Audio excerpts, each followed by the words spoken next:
Alors j'accepte. Voilà, on est entre cousins, donc c'est tout à fait de bon allant, disons. Je suis vraiment ravie, et je dirais même que c'est un honneur pour moi d'être parmi vous, tous ces avocats, c'est assez impressionnant.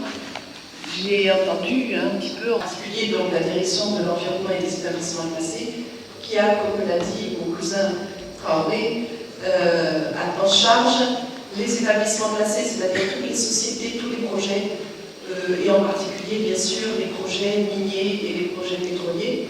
C'est donc sur la législation, la réglementation plus exactement, et les procédures administratives dans le secteur minier et pétrolier que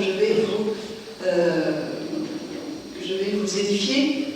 Pour ceux qui ne le sont pas encore, je pense qu'un certain nombre d'entre vous sont tout à fait au fait de la façon dont nous administrons les dossiers dans le cadre de la recherche pétrolière et minière de façon générale. Donc je vais essayer de ne pas être trop longue, parce qu'il y a énormément à dire sur les évaluations environnementales.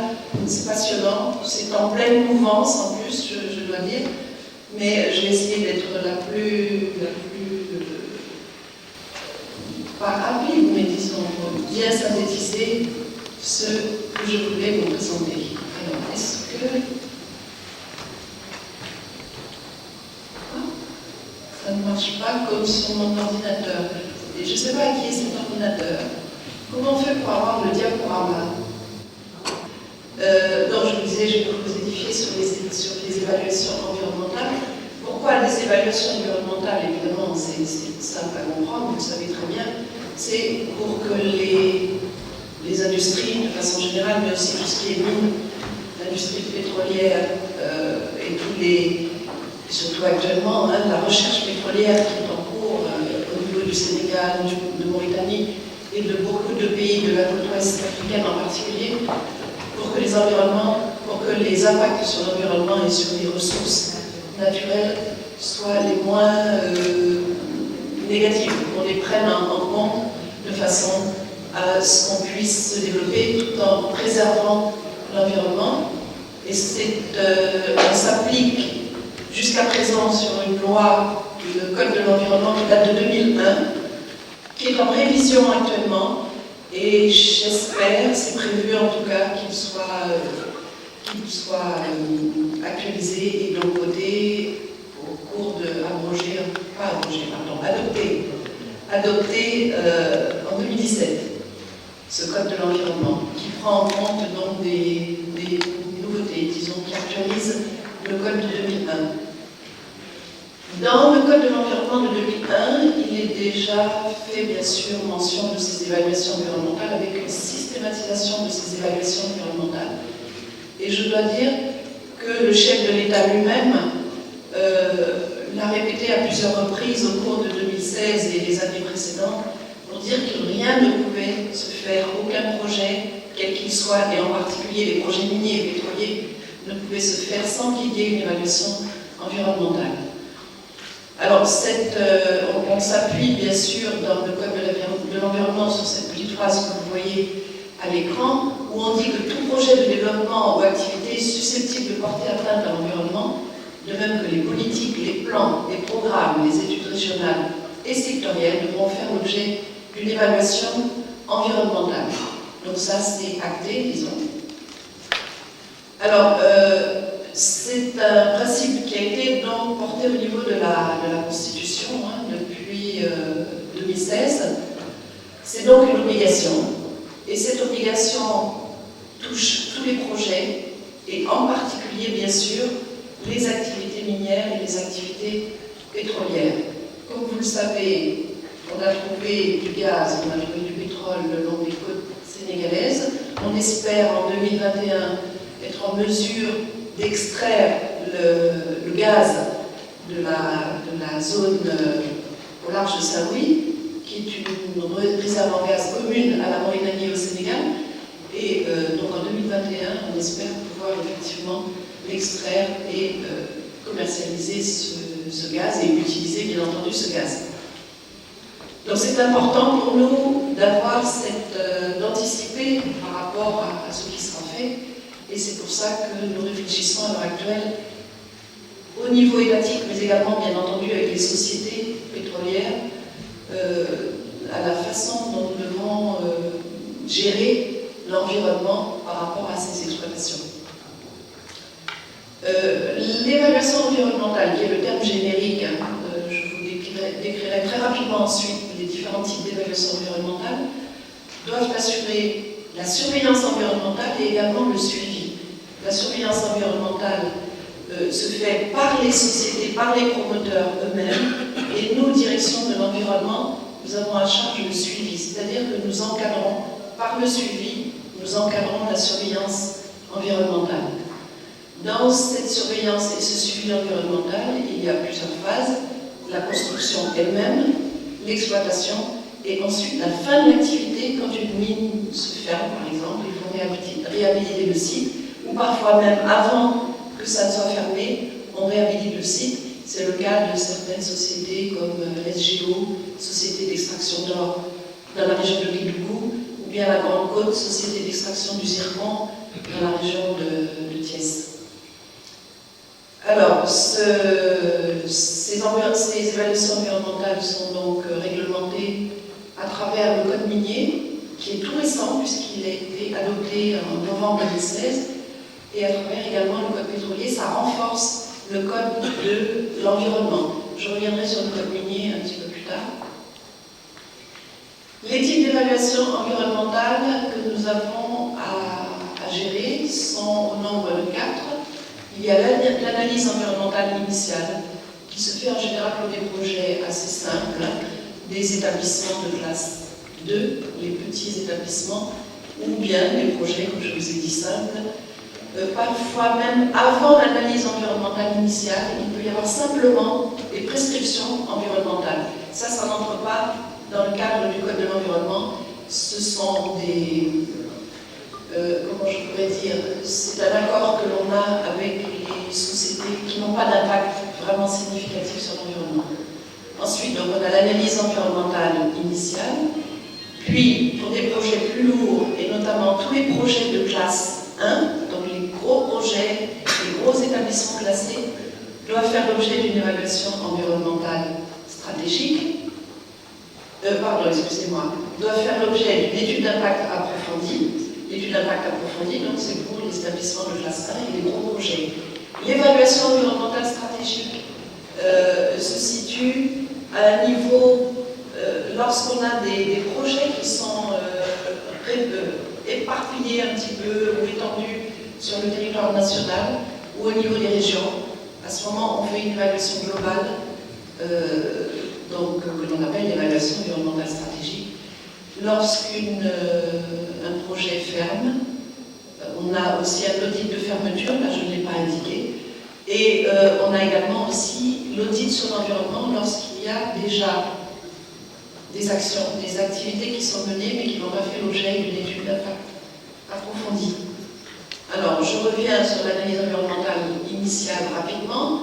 Comme j'ai dit, des projets de faible envergure, des impacts limités sur l'environnement, très localisés, avec vraiment, pour atténuer les impacts qui peuvent avoir lieu, des mesures très simples. Par exemple, je ne sais pas, une cheminée au niveau d'une boulangerie qui peut dégager des gaz, des fumées impactants sur l'environnement, mais qui ne sont pas vraiment très nocifs. À ce moment, on fera une analyse environnementale initiale. Il n'y a qu'un niveau de validation, c'est la réunion du comité technique qui réunit différentes structures pour valider cette analyse environnementale initiale. Et ce sont les régions, puisque la direction de l'environnement et des établissements classés est représentée aussi dans toutes les régions, les 14 régions du Sénégal, par des divisions régionales d'environnement et d'établissements classés. Donc ce sont eux qui instruisent cette analyse environnementale initiale. L'évaluation environnementale stratégique, donc lorsque c'est beaucoup plus large, hein, ça se situe, comme je l'ai dit, au niveau national ou régional. Là aussi, il n'y a qu'un seul niveau de validation, c'est la réunion du comité technique qui réunit différentes structures intéressées par le projet. Par exemple, le cas d'un projet pétrolier, où il y a le secteur de la pêche qui intervient, l'industrie, l'énergie, bien entendu l'environnement. On réunira ces différentes structures. L'étude d'impact approfondie, qui est en fait une étude d'impact environnemental et social. Le volet social est pris en compte également par la direction de l'environnement. Donc là, ce sont des projets qui ont un impact sur l'environnement plus conséquent et donc qui nécessitent des actions beaucoup plus poussées, beaucoup plus approfondies, avec une réflexion aussi beaucoup plus poussée. Là, il y a deux niveaux de validation, la réunion du comité technique, comme pour l'évaluation stratégique et l'analyse initiale, mais en plus une audience publique et donc la possibilité pour les populations d'intervenir et également au niveau technique de donner des informations au moment de l'audience publique pour aller dans le sens de la continuation de ce projet, ou bien si au niveau de l'audience publique le projet n'est pas accepté, à ce moment le projet ne peut pas voir le jour. Donc l'audience publique est très importante. L'audit sur l'environnement, évidemment, là c'est lorsque, comme je vous l'ai dit, il n'y a pas eu d'étude d'impact approfondie, qu'il faut rectifier. Donc on amène la société ou le projet à se conformer à la réglementation.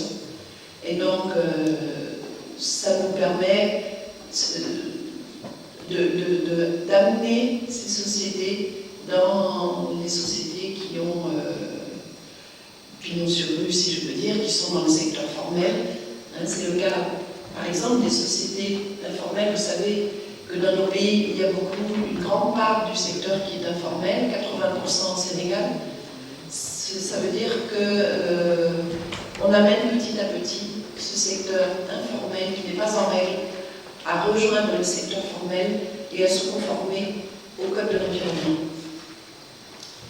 Alors, l'audit sur l'environnement porte non seulement sur l'environnement, mais sur le côté aussi hygiène, sécurité par rapport aux travailleurs. Également, dans le suivi environnemental que nous faisons, il y a ce côté social, c'est-à-dire l'impact sur les populations. Par exemple, quand on construit une route, s'il y a trop de poussière sur une route qui passe à travers un village, il y a des mesures qui doivent être prises pour que les populations ne soient pas impactées. Vous savez que les poussières sont à l'origine de problèmes de santé, asthme, etc. Donc on veille à diminuer, en tout cas de façon conséquente, ce type d'impact. Et puis également sur la sécurité des travailleurs eux-mêmes sur les chantiers. Alors, le cadre juridique des évaluations environnementales est bien élaboré. Au Sénégal, on est, je pense, pas en reste par rapport au texte juridique. C'est vous, messieurs et mesdames les avocats, qui êtes bien placés pour le savoir. On a beaucoup en dehors du code de l'environnement, il y a des arrêtés et des décrets qui permettent vraiment d'asseoir la réglementation. Là, je les ai passés en revue. Je pense que la présentation sera disponible après, donc je vais aller très vite là-dessus. Simplement, peut-être un petit arrêt sur le rejet des eaux usées et le rejet atmosphérique pour vous dire qu'au niveau de la direction de l'environnement, on travaille pour les eaux usées avec des laboratoires et pour les rejets atmosphériques, on a nous-mêmes un centre de gestion de la qualité de l'air qui est en mesure de faire les analyses. Et ce centre est pratiquement pas unique en Afrique, mais en tout cas c'est un centre de référence. Il y en a d'autres en Afrique du Sud, au Maroc, mais il y en a quand même très peu en Afrique. Et on travaille en ce moment avec la Côte d'Ivoire, par exemple, pour leur permettre d'avoir un centre bien équipé et efficace, opérationnel. On s'appuie également sur la nomenclature des installations classées pour la protection de l'environnement pour avoir un bon répondant au niveau de l'environnement. La procédure de validation telle qu'on la décline au Sénégal, tout d'abord elle est à la charge du promoteur, que ce soit un promoteur privé ou que ce soit l'État, c'est toujours à la charge du promoteur. C'est sanctionné, cette procédure de validation est sanctionnée par un arrêté ministériel ministériel. Donc c'est le ministre en charge de l'environnement, après l'avis du comité technique, qui délivre cet arrêté. Le secrétariat est assuré par la direction de l'environnement et des établissements classés. Et la direction de l'environnement et des établissements classés, pour que la procédure puisse être mise en place plus rapidement, c'est-à-dire pour que la société puisse avoir l'autorisation, le quitus environnemental, la DEC, la direction de l'environnement et des établissements classés, délivre une attestation provisoire de conformité en attendant l'arrêté. Ça permet d'aller plus vite, parce que l'arrêté parfois prend un petit peu de temps, parce qu'il faut aller dans les différents ministères. La classification des projets, donc, comme je vous l'ai dit, ça s'appuie sur l'analyse environnementale initiale, l'évaluation environnementale stratégique ou l'étude d'impact approfondie, en fonction des types de projets, en fonction des établissements qui sont soit de classe 1, soit de classe 2. La validation des termes de référence, les termes de référence sont élaborés par le porteur grâce à un bureau d'études qui est choisi par le porteur lui-même de projet. La liste des bureaux d'études est agréée par la direction de l'environnement et des établissements classés et elle est sur notre site. On a un site et donc tout individu, toute société qui a un projet nous transmet l'avis projet et les termes de référence élaborés par donc le bureau d'études. Nous, on fait des observations sur ces TDR et ensuite la procédure peut démarrer. On organise donc un comité technique avec une visite sur le site avec les différentes structures concernées par le projet. Cette visite de site, c'est pour vérifier si effectivement sur le terrain les conditions sont remplies pour que le projet puisse se faire. Il y a un rapport d'évaluation environnementale qui est déposé au niveau de la direction de l'environnement et des établissements classés.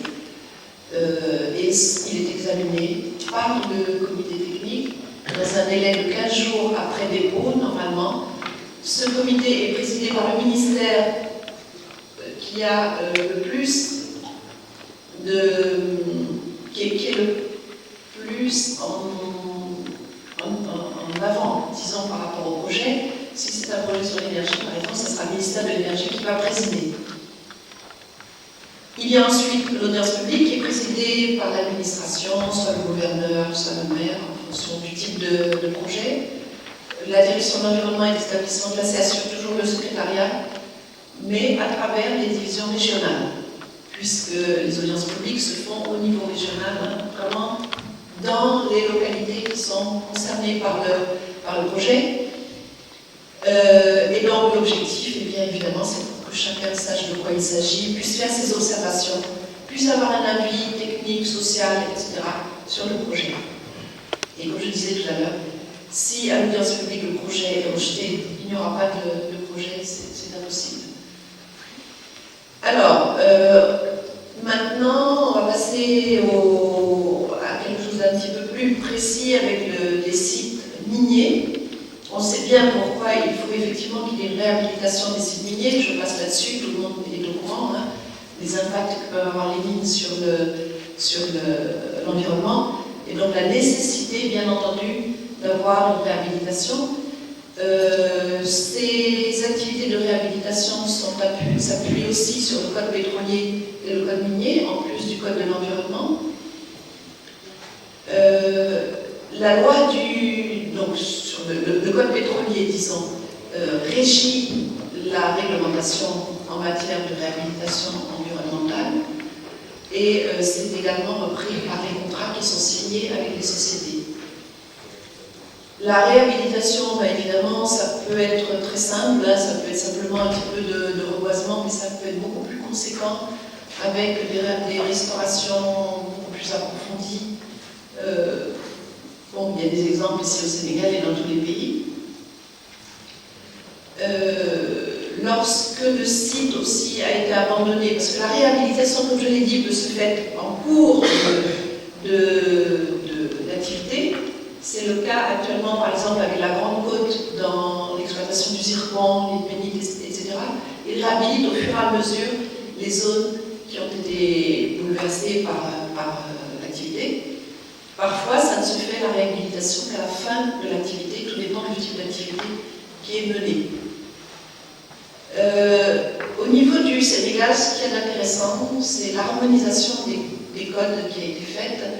Je suppose que c'est le cas dans d'autres pays, bien entendu, mais c'est une réalité, en tout cas au niveau du Sénégal, avec le code minier notamment, qui a renforcé la réglementation